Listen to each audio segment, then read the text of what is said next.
Pues muchas gracias, David. Es verdad que hemos empezado el Congreso hablando en torno, fundamentalmente, de un libro, que sería la faceta de Venturi en solitario, y es probable que en esta segunda parte del Congreso hablemos del libro que hicieron tanto Venturi como Scott Brown y Senur, que se menciona muy pocas veces, ya lo hemos comentado antes, que es Aprendiendo de Las Vegas. Yo voy a centrarme más en este segundo libro, no porque lo considere mejor, sino porque probablemente me parece que sea el que mejor sugiere el espíritu de los tiempos, por utilizar una expresión que a lo mejor no gustaría mucho a Venturi. Y el tema de mi charla va a ser cómo los últimos 30 años, porque entramos en la segunda parte del Congreso, la segunda parte del Congreso va de la actualidad de Venturi, no se trata de una aproximación histórica a lo que fue Venturi y el pensamiento de Venturi y Scott Brown, sino a la huella que ha dejado y qué partes de ese pensamiento siguen siendo vigentes hoy y nos sirven para iluminar la realidad compleja que vivimos hoy.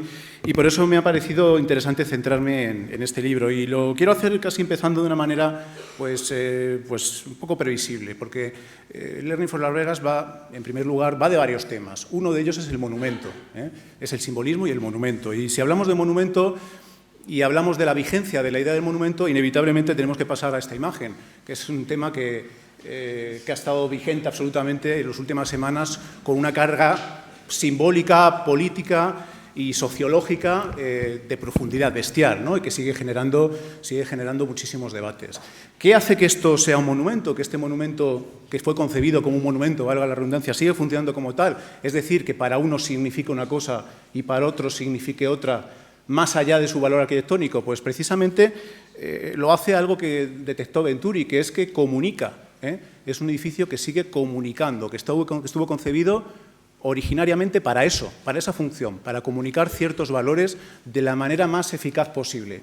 Y lo sigue haciendo, insisto, más allá de que nos siga pareciendo mejor o peor. ¿De qué va también Aprendiendo de Las Vegas? Pues va, y esto quizás sea la parte más vigente hoy, va de ver las cosas de otra manera.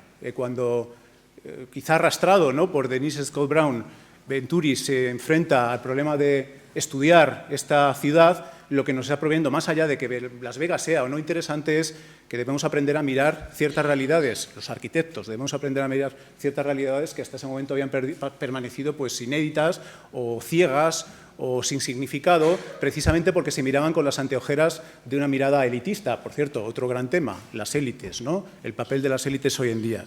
Y es interesante porque no se ha mencionado hasta ahora, pero es verdad que Venturi y Scott Brown proponen este libro y lo publican en el año 72, pero es verdad también que un año antes, otro señor, Rainer Bannan, de la misma generación, había planteado una visión muy paralela del mismo problema. En lugar de Las Vegas, Los Ángeles. Y va a utilizar incluso metáforas, casi las mismas metáforas, o va a convertir el objeto de su interés, o va a utilizar los mismos objetos de interés, que serían, por ejemplo, pensad cuando en Learning from Las Vegas Venturi habla de la gasolinera, para Bannan va a decir de una manera provocativamente que la gasolinera es el símbolo de Los Ángeles. Y va a plantear precisamente eso, saber leer de otra manera distinta, desde criterios no elitistas o elitistas pero más abiertos, con otra sensibilidad, pues realidades complejas, las realidades complejas que en realidad son las realidades de la ciudad contemporánea. Es una visión intencionada y manipuladora, por supuesto, pero es así, ¿no? Pero claro, esto tampoco es muy singular. Es verdad, es interesante, coinciden. Hay un año de diferencia entre la publicación de Rainer Bannan y la de Venturi y Scott Brown, un año después. Pero, insisto, no es singular porque era una visión, una sensibilidad que estaba latente en todos los años 60, los años 50. Ahora hablamos del realismo sucio de la arquitectura. Pues es una expresión que proviene, por supuesto, de la palabra neorrealismo, del realismo de los años 50, de los años 60. Y si hablamos de ciudades, hemos hablado de Las Vegas, hemos hablado de Los Ángeles, ¿por qué no pensar que en los mismos años en que Venturi está estudiando los monumentos romanos para escribir su libro Complejidad y Contradicción, en esa misma ciudad hay un señor que se llama Pasolini que está descubriendo los suburbios de Roma como ese lugar donde entran en conflicto dos realidades contrapuestas, ¿no? La realidad de la modernización en el sentido literalmente funcionalista, y la realidad de una capa de la población flotante que se tiene que posar en esa nueva realidad, y lo cual produce contradicciones, nunca mejor dicho. Y eso está ocurriendo en los mismos años en que a Venturi le interesan los monumentos clásicos, por decirlo así. Es decir, que por estos años el tema de descubrir las realidades banales, las realidades cotidianas, mirarlo de otra manera y, por otro lado, intentar, digamos que depurar la mirada elitista que así haya sido propia de la modernidad, pues es uno de los grandes temas que están flotando en el ambiente. Si volvemos al tema del monumento y volvemos al tema de Aprendiendo de Las Vegas y decimos que va de monumentos y va de apreciar la realidad de la ciudad banal y verla de otras maneras, podríamos ir más allá, y yo creo que en realidad de lo que va Las Vegas es de comunicar. Es un libro que analiza cómo y hasta qué punto la arquitectura es capaz de comunicar ciertos contenidos. Venturi no entra mucho en los contenidos. Yo creo que lo que le interesa más son los mecanismos que permiten contar esos contenidos. Y de nuevo, si estamos hablando de contenidos, por supuesto, volvemos otra vez a darle la vuelta. ¿Cuál era el gran tema de aquella época? ¿Cuál era uno de los grandes temas de aquella época? Precisamente el descubrimiento de esa ciencia, esa rama de la ciencia lingüística que tantos quebraderos de cabeza dio a los arquitectos después, se convirtió en una obsesión aburridísima, que es la semiótica. Pero evidentemente no podemos hablar de Venturi sin hablar de la semiótica, porque es una ciencia que se estaba justo desarrollando en esos años y porque, entre otras cosas, ahora lo mostraré, pues Venturi incluye libros de semiótica en la bibliografía de Aprendiendo de Las Vegas, ¿no?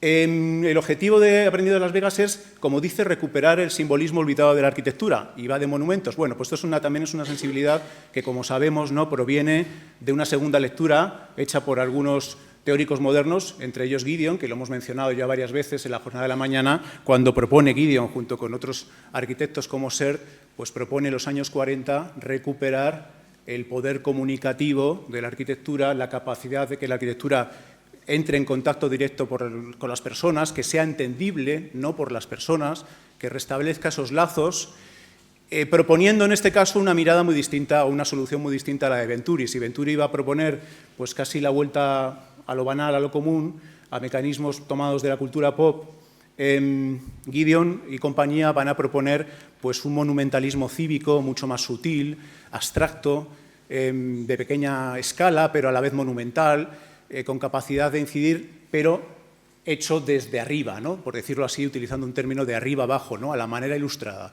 de arriba abajo, monumentalizando y formando.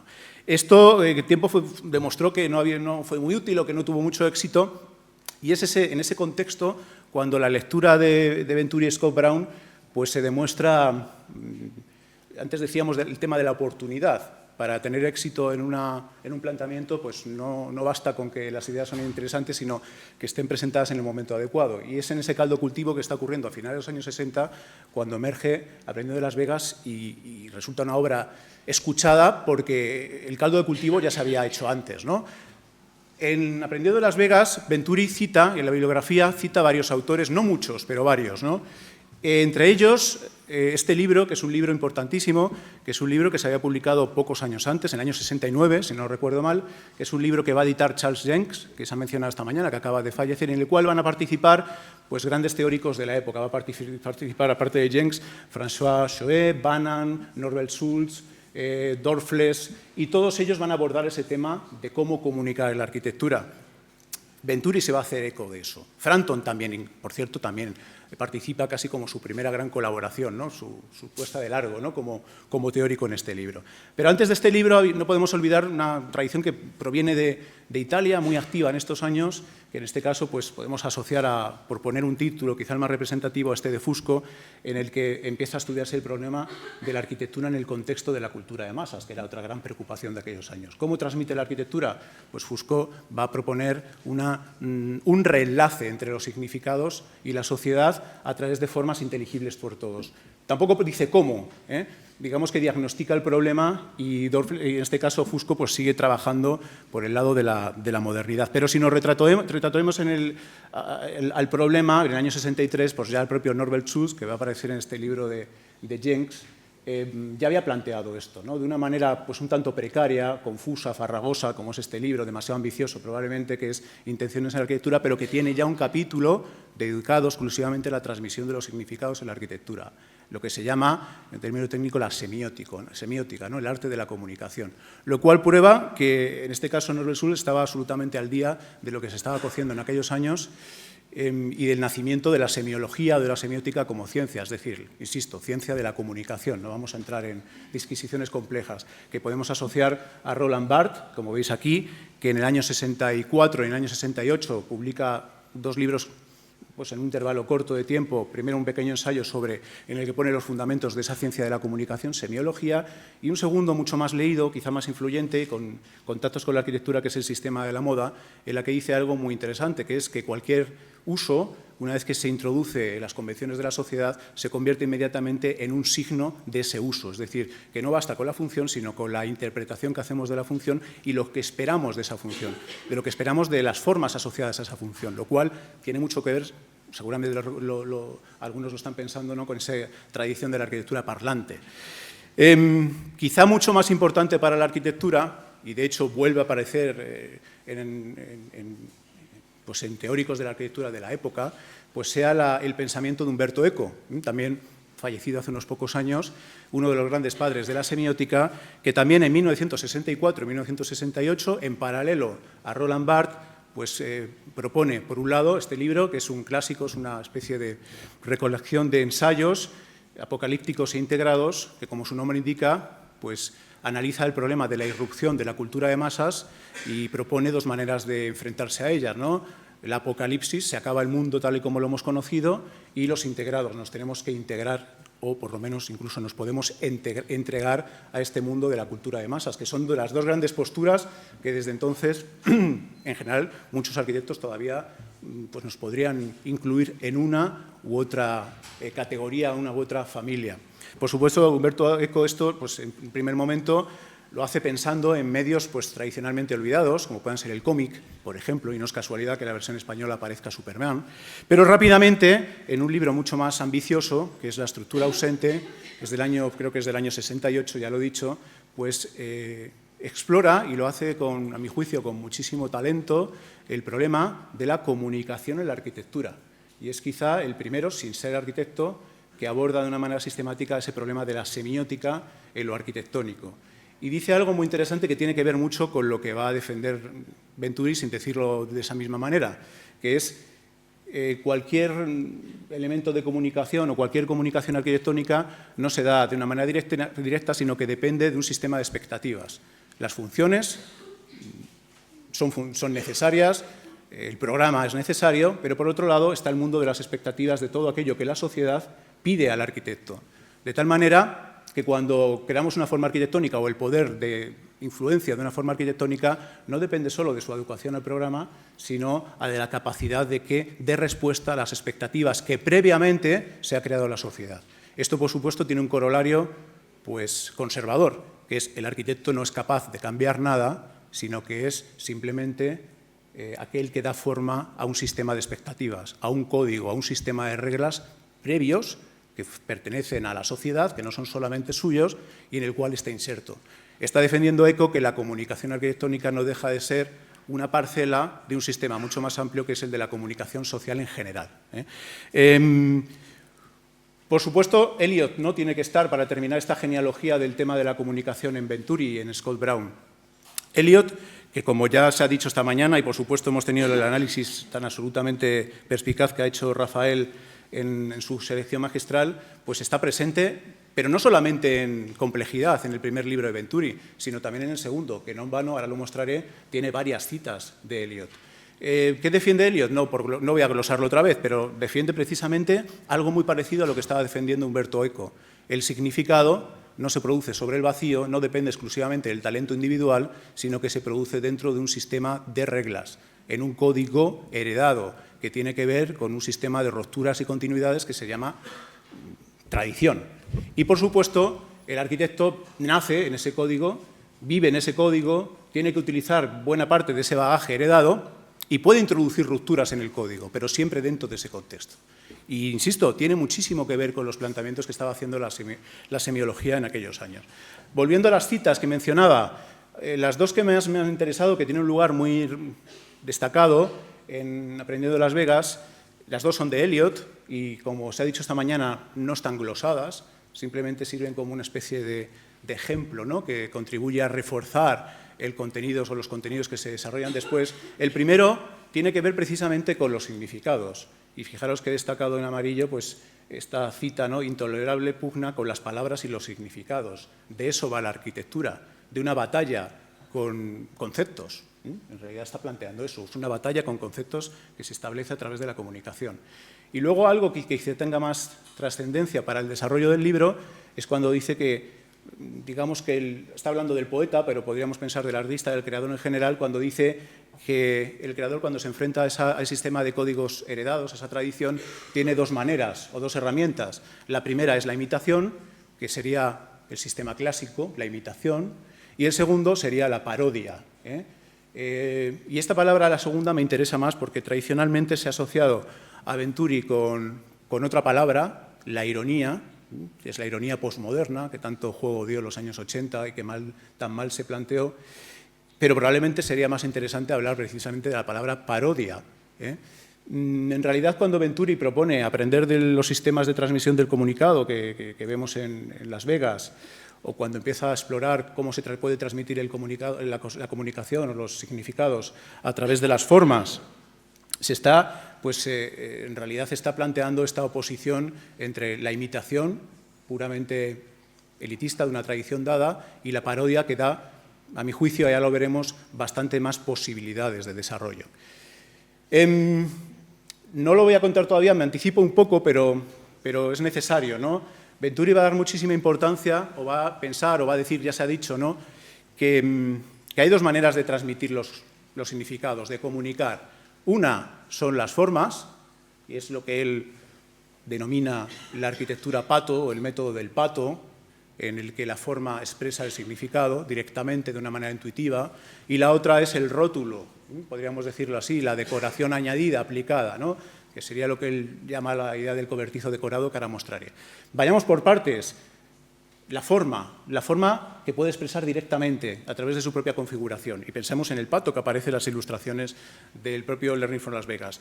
Podríamos entenderlo como una especie de selección de una realidad banal, de un método que utiliza la sociedad para transmitir ciertos valores sin intervención de los arquitectos y que puede servir, pero también podríamos interpretarlo de una manera un poquito más sutil como una parodia de toda una tradición previa, que es la tradición que ya se ha mencionado de la arquitectura parlante, ¿no? Pensemos en Ledoux, cuando crea estas grandes puertas de París, pensemos en el propio Ledoux pues en su serie de dotaciones que van rodeando en su anillo pues las salinas de Chaux y que precisamente tienen esa dimensión de que la propia forma, sin más, sin ningún aditamento, puede transmitir ciertos valores reconocibles por todos.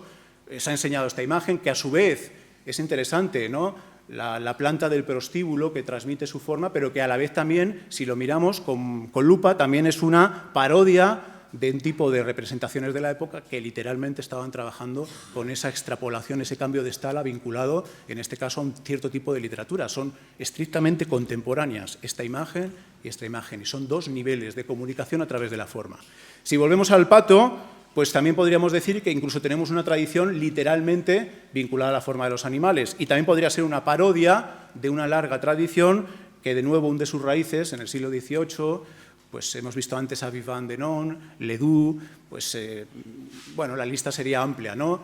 El elefante, conocido, el becerro del propio Lequé, o incluso, y esto es muy interesante, arquitecturas animales del parque de Coney Island, que es una especie de Las Vegas anticipada en el tiempo, ¿no?, una especie de Las Vegas del siglo XIX.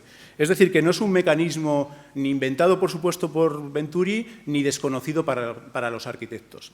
Volvamos a la contraposición entre las dos maneras de comunicar que da lugar a dos tipos de arquitectura. Esta clasificación es muy poderosa, a mi juicio es lo mejor del libro, no es porque lo diga, esto es evidente, ¿no?, que es esa clasificación que hace entre las arquitecturas basadas en la expresión de la forma, a las cuales él denomina, utilizando esa referencia a las actividades del pato, y aquellas en las que la forma se separa de la transmisión del significado, que sería pues, el cobertizo con una decoración, el cobertizo decorado, que vemos representado en el dibujo de abajo.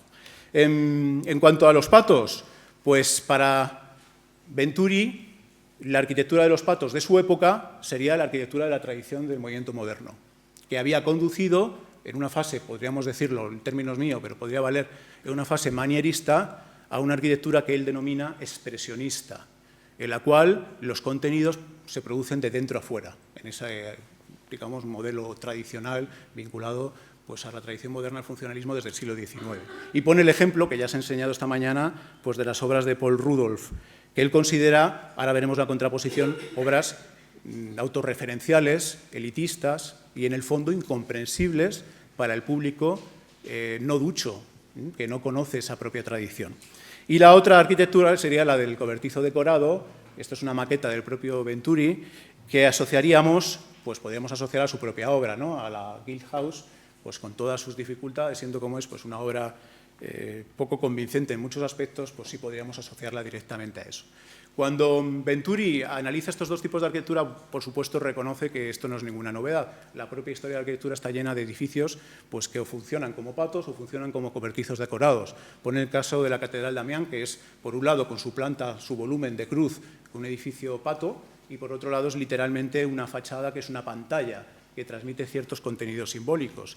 Y pone como ejemplo de evolución de esa pantalla decorada pues, el típico palacio italiano, en la que una serie de elementos van variando, van apareciendo, van desapareciendo, pero permanece una estructura básica de comunicación que en realidad es la que luego él va a utilizar. Si miramos la propia obra de Venturi y vamos aproximándonos al tiempo, y ahora acabaré, ya me anticipo, pues mostrando ejemplos contemporáneos de una y otra familia, pues veremos cómo pues, la arquitectura decorada que hemos visto, o el cobertizo decorado que hemos visto anteriormente, se puede trabajar en tres niveles. Y volvemos a la parodia, ¿no? Una parodia literal, que sería esta, vulgar, absolutamente. Una parodia en un nivel más alto, culto, refinado, propiamente arquitectónico, que estaría acercándose o reinterpretando una tradición. Y por utilizar un ejemplo que no es de Venturi, pero que nos podría valer, pues una parodia geometrizada, abstracta, ¿no? Que sería pues, toda la tradición del clasicismo redivivo, ¿no? Que podemos ver, por ejemplo, en este edificio que recientemente acaba de inaugurar Chipperfield como puerta de acceso a la Isla de los Museos, donde efectivamente existe ese paralelismo, ¿no? De reinterpretar esos mecanismos, esas formas heredadas.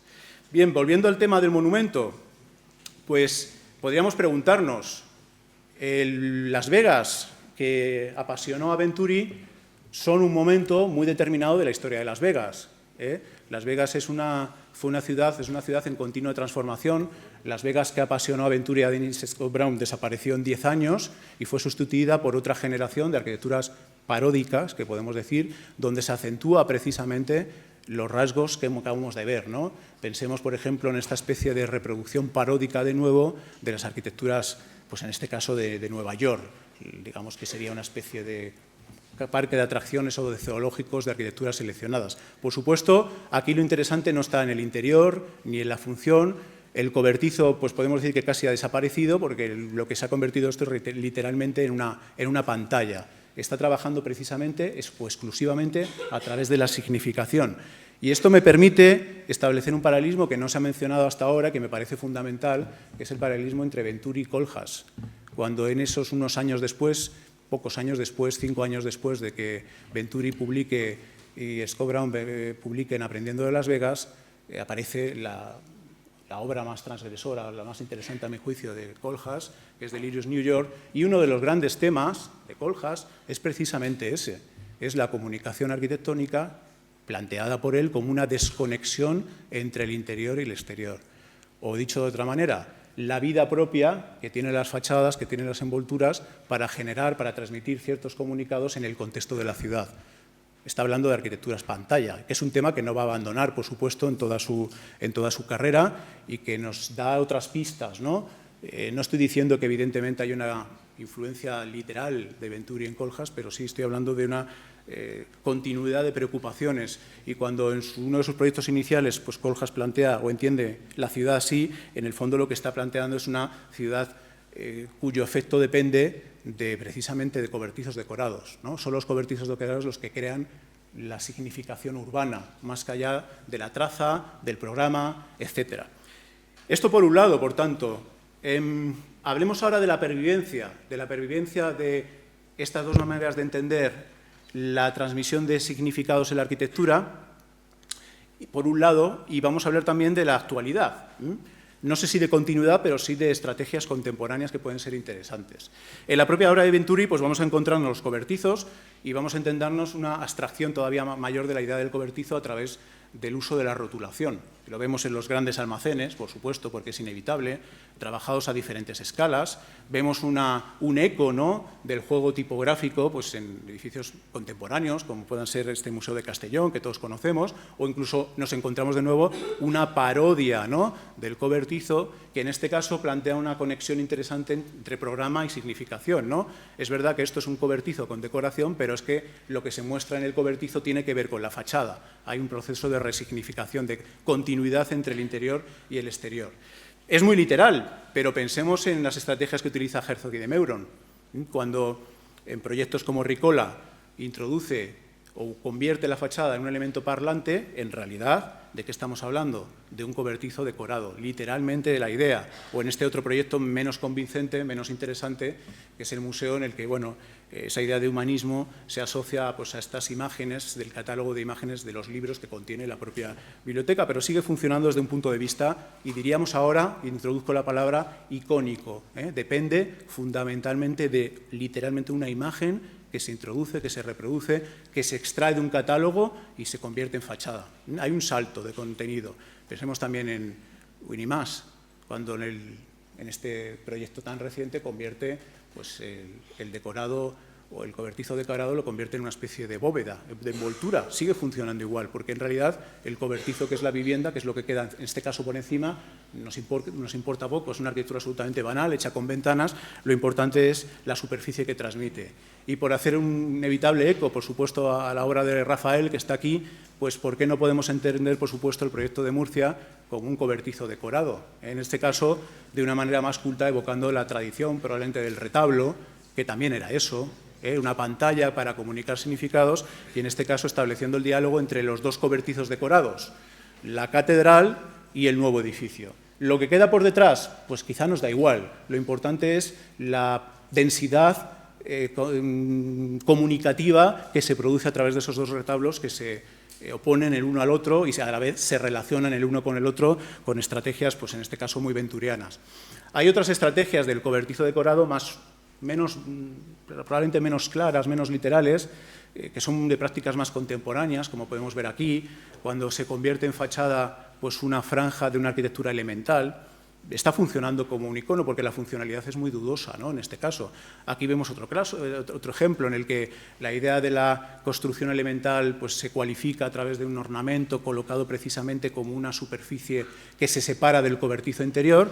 Y por hacer otra alusión a otro de los ponentes de esta tarde, de otro profesor de esta escuela, pues por qué no también mencionar este ejemplo de la Desert City, que muchos conoceréis, que efectivamente es un edificio venturiano, es un cobertizo que tiene una pantalla, que es una fachada miesiana, tiene una segunda pantalla, que es la pantalla naturalista de Cactus, y que evidentemente está concebida para que se vea desde la autopista, es decir, literalmente un ejercicio venturiano. Luego Jacobo me dice si esta interpretación está ajustada o si es una pura divagación, ¿no? Esto sería la tradición de los edificios, de lo que llamaba Venturi la arquitectura del significado, ¿no?, la arquitectura que depende de esos elementos de transmisión. Vayamos a la otra manera de transmitir el significado, que es lo que el Pato, que es lo que Venturi denominaba la arquitectura de la expresión, que para él era la arquitectura de la tradición moderna, la arquitectura culta autorreferencial. Pues también, si ya se ha anticipado esta mañana, creo que lo ha anticipado David, podemos encontrar, y casi de una manera todavía más literal y más evidente, cómo en realidad, en esa contraposición que hace Venturi de dos modos de entender la arquitectura y de transmitir, él llama símbolos, ¿no?, pero podríamos decir signos, ¿no?, contenidos, significados diversos, pues probablemente la que hayas tenido más éxito, la más repetida, la que sigue teniendo hoy vigencia y que me permitirá conectarlo con la idea del icono, con ello terminaré, pues sea la arquitectura icónica, que puede tener diferentes versiones, ¿no? Podríamos entender la ópera de Sydney como un pato, literalmente. En este caso es un expresionismo ¿de qué? Pues es un expresionismo organicista basado en una poética, en una metáfora natural, que se construye directamente. ¿La comunicación existe? Sí, porque todo el mundo es capaz de leer que eso son unas velas, no hace falta ser arquitecto para darse cuenta de ello. Otro ejemplo, un expresionismo estructural. donde el gesto estructural se convierte en la forma, acentuado. Se podría leer de otras maneras este edificio, evidentemente, pero una de ellas es esta. El expresionismo biotécnico, de Calatrava, nos guste o no, pero también mucha gente lee que esto es una estructura de huesos. Otros leen que es un casco de la Guerra de las Galaxias, pero efectivamente existen, existen esas lecturas que se producen y que son a través de esa condición de edificio espato. Otro expresionismo no tiene que ver con una referencia directa, sino que es un expresionismo que depende del estilo, del lenguaje, más o menos reconocible del autor. Y el ejemplo sería el Guggenheim, que volveré a él enseguida, ¿no? Y en unos casos pues banalizado, ¿no? Llevado ya hasta un extremo de manierismo, pero que fundamentalmente, conceptualmente, sigue siendo lo mismo, una y otra cosa. Sigue siendo edificios decorados, patos, expresionistas, que se ligan a determinada manera de hacer arquitectura. Otro tipo de expresionismo, otro tipo de edificio pato, el vinculado a una noción muy contemporánea, el diagrama. También parte es la estructura, pero la estructura probablemente quizá aquí funcione más como la decoración. Esto es interesante porque es las dos cosas. Es un edificio que es pato, es el diagrama construido, la forma es el diagrama y luego la estructura es la decoración. Trabaja con los dos elementos. Y, por supuesto, otras arquitecturas que son muy interesantes porque son las dos cosas. Es el cobertizo decorado tradicional al cual se le ha colocado un pato encima. En este caso, el expresionismo vuelve a ser un expresionismo estilístico propio del autor. O este otro ejemplo de Zaha Hadid, que sería literalmente el cobertizo, y en lugar de colocar un elemento por delante, colocamos el elemento significativo por arriba, y el elemento significativo, la pantalla, es el pato. Es muy interesante esta conexión de dos realidades, que lo vemos también en Herzog de Meuron, donde el cobertizo es literalmente el almacén, que no transmite nada, y sobre él se ha colocado el cartel. Y el cartel es un edificio más o menos pato, expresionista, para entendernos. Es decir, que son mecanismos interesantes, que a mi juicio, insisto, es lo que hace que el libro sea más interesante y tenga vigencia y tenga una lectura pues todavía, digamos que perdurable. Pero no quería terminar, no me gustaría terminar con ello, sino que en realidad me gustaría abordar el tema que planteaba al principio, que es el paso entre el monumento y el icono. Para ello podemos utilizar una postal, que es algo que sabemos que está en peligro de extinción, ya no hay postales, pero que nos sirve, ¿no?, como ejemplo de icono. Cuando en Dubái, por poner un ejemplo, se construye este edificio pato, que es un edificio expresionista, no se está pensando en las cualidades que va a tener el edificio visto a través o desde la autopista o visto en el contexto urbano desaparece. ¿En qué se está pensando? Se está pensando en que el edificio se va a convertir, se va a ver, va a llegar al público a través de una imagen, de un icono. Con lo cual nos encontraríamos que la pantalla decorada que proponía o la pantalla de decoración que proponía Venturi se convierte en algo mucho más abstracto, mucho más, también más útil, más fructífero, que es la imagen, ¿no? La imagen que se puede enviar, que se puede transmitir, la imagen bidimensional.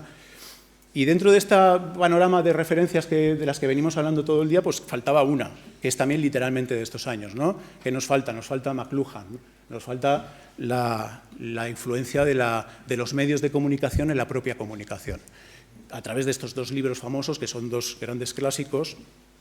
Y, por lo tanto, podíamos introducir esa derivada para entender cómo este planteamiento que hace de la comunicación Venturi en realidad es un poco arcaico, porque a Venturi no habla de cómo se transmiten esos contenidos en el mundo de hoy. Ya nadie va, bueno, en realidad va muy poca gente a Las Vegas, los europeos van muy pocos, ¿no? Y en cambio tenemos una visión de Las Vegas que se produce a través de las imágenes. Pocos hemos visitado todos estos edificios icónicos de Dubái, de Shanghái, etcétera, etcétera. ¿Cómo llegamos a ellos? Llegamos a ellos a través de su conversión en un elemento puramente significativo, que sería el icono. Bueno, pues hay cosas interesantes, se le podía sacar punta al lápiz, ¿no?, con este tema, y termino, que es qué relación existe entre la forma que genera esas imágenes y las imágenes, ¿no? Y para indagarlo, pues podríamos poner este ejemplo, que es algo parecido, ¿no?, que es esta imagen ya incluso apocalíptica, podríamos decir, que se produce en los museos cuando un mito de la pintura, un objeto mitificado, se intenta apropiar. ¿Qué están buscando estos señores? ¿Qué están buscando estos japoneses que están fotografiando compulsivamente la Gioconda? Por supuesto, no es apreciarla. Lo que están buscando es dejar constancia de que han estado allí a través de la apropiación de la imagen. Y eso es lo que queda en su memoria, eso es lo que se guarda. Pues un mecanismo muy parecido es el que producen estos edificios, que son pantallas que transmiten significados. Son edificios pato, es verdad, pero se transforman literalmente en pantallas. Y así es como funcionan, y ese es el éxito que tienen, y esto es un mecanismo que han entendido perfectamente los políticos. Cuando subvencionan un edificio de estas características, cuando lo promueven, aparte de pensar que la gente buscando el aura, ¿no?, del edificio mítico vaya a visitarlo, están pensando en la imagen que se va a reproducir en los iconos literales, más allá de la metáfora de llamar los edificios icónicos, se transforman en imágenes, iconos literales, que luego tienen una segunda vida por las redes. Con lo cual, al planteamiento de Venturi le faltaría esa pieza, ¿no? La forma transmite un significado, lo hace a través de su propia imagen, pero esa imagen tiene una primera vida en la realidad, que es la que le preocupaba a Venturi y Scott Brown, el análisis que hacen de Las Vegas con el coche, etcétera, etcétera, pero eso tiene una segunda vida hoy, que es la vida en las redes, en la transmisión, y lo hemos hablado muchas veces, ¿no?, la conversión de la arquitectura en un fenómeno, una realidad bidimensional, que se consume, ¿no?, que manejamos con muchísima frescura, ¿no?, y que pierde o que hace que la arquitectura pierda su arraigo, ¿no?, digamos, local o material. Esto no sé si gustaría o no a Venturi, probablemente sí. Cuando él defendía, y así es como creo que hay que leer Las Vegas, cuando defendía Las Vegas como... En Las Vegas defendía que la arquitectura tenía que ser más que una realidad de contenidos fijos, una realidad hecha con acontecimientos, ¿no?, y que una parte muy importante de esos acontecimientos, él pensaba de acontecimientos urbanos, pero nos da igual, se producen o dependen de la comunicación. Veamos, y por terminar y mostrar una serie de imágenes donde esto ocurre, pues un ejemplo que a mí me gusta citar es el de Astana. Son estas ciudades nuevas que se están produciendo en muchos países en crecimiento, donde se han aplicado mecanismos de diferente condición, ¿no? Algunos son claramente tradicionales, bosartianos, ¿no? Plantear una ciudad, en este caso es Astana, pues con un eje, y en el eje se van colocando, a la manera de un strip más o menos vagamente clasicista, una serie de acontecimientos. ¿Nos interesa el programa? Nos interesa poco, lo que nos interesa son la red de acontecimientos visuales que luego se transmite por las redes. Pero es que dentro nos encontramos con edificios parlantes, con edificios pato, ¿no? Pensemos en este de Foster, la pirámide, con todas las evocaciones simbólicas que tiene, la pirámide de la paz, es un programa un poco absurdo para Astana, pero ahí está, da igual, porque el programa es lo de menos, el centro de convenciones, con la bola del Edu, sigue funcionando, todo el mundo lo entiende, el centro de artes escénicas, ¿no?, con esa especie de telón que lo envuelve y que lo hace transparente y que permite, pues, transmitir esas actuaciones, pues, desde un punto de vista elevado, convirtiendo, pues, ese foco en un centro importante para la ciudad. Y de nuevo, esa serie, ese catálogo que veíamos a gran escala en la ciudad, lo vemos replicado en la de los edificios. Del edificio pato nos queda poco, prácticamente nos interesa nada, salvo la imagen que ha quedado para construir. Y esto lo construyen bien las ciudades, es un mecanismo que no solamente tiene que ver con los políticos y con la gran escala, sino con la pequeña escala y los arquitectos, que es el relato, la narración, la justificación de la arquitectura a partir de un hilo, de una secuencia de acontecimientos. Antes hablaba Linaza Soro, ¿no?, de dos maneras de entender la arquitectura como a partir de los principios y a partir de los accidentes. Aquí serían los accidentes convertidos en un relato, que es un mecanismo absolutamente contemporáneo, que emplean muchísimo. Por ejemplo, Herzog de Meuron lo utiliza muchísimo. Por poner otro ejemplo peor, Vic es una arquitectura hecha de relatos circunstanciales que responden a ese momento dado y en el que la forma directamente es la expresión de ese relato circunstancial. Es decir, que no es una cosa que podamos de nuevo plantear desde el punto de vista con cierto desprecio elitista, ¿no?, frente a estas arquitecturas banales, feas, de Astana, incluso arquitecturas repugnantes desde el punto de vista político, sino que es una estrategia que está bastante extendida, que a mi juicio es una de las que más pertinencia y más actualidad tiene la herencia de Venturi hoy, ¿no? Y para terminar, pensemos en uno de los edificios más simbólicos de Astana y comparémoslo con el cobertizo, ¿no? Está trabajando con, pues digamos, con códigos muy parecidos. El arco de medio punto con la evocación que tiene. Lo que hay detrás, el contenido, que son oficinas administrativas, nos da igual. Lo importante es la pantalla, ¿eh? En el fondo es el mismo mecanismo, o incluso la misma planta, la misma organización de Astana, que está planteado como, insisto, como un strip, como una secuencia de acontecimientos, si bien de una manera ordenada, de una manera clásica, arreglada, axial, etcétera, pero en realidad es muy parecida a aquella que fascinó a Venturi, ¿no?, y que encontró a Venturi y Scott Brown, que encontraron a finales de los años 60 y principios de los 70 en Las Vegas. Y termino con esta imagen precisamente para abundar en esa idea que planteaba al principio. Es probable que Aprendiendo de Las Vegas sea un libro inferior en muchos aspectos Al primero, a complejidad, sin duda está peor escrito, sin duda intelectualmente es menos atractivo para los arquitectos, sin duda es posible, podemos aprender mucho menos de él, pero probablemente en cuanto a una especie de catálogo de herramientas, de soluciones de lo que iba a venir después, sea mucho más afinado y tenga mucho más interés que el primer libro, ¿no? Que probablemente sea un libro de consumo, siga siendo un libro de consumo interno y probablemente ni eso, ¿no? Casi un libro arqueológico del que podemos hablar con mucho respeto, pero en realidad sacando poco partido de él. Y muchas gracias, con esto termino.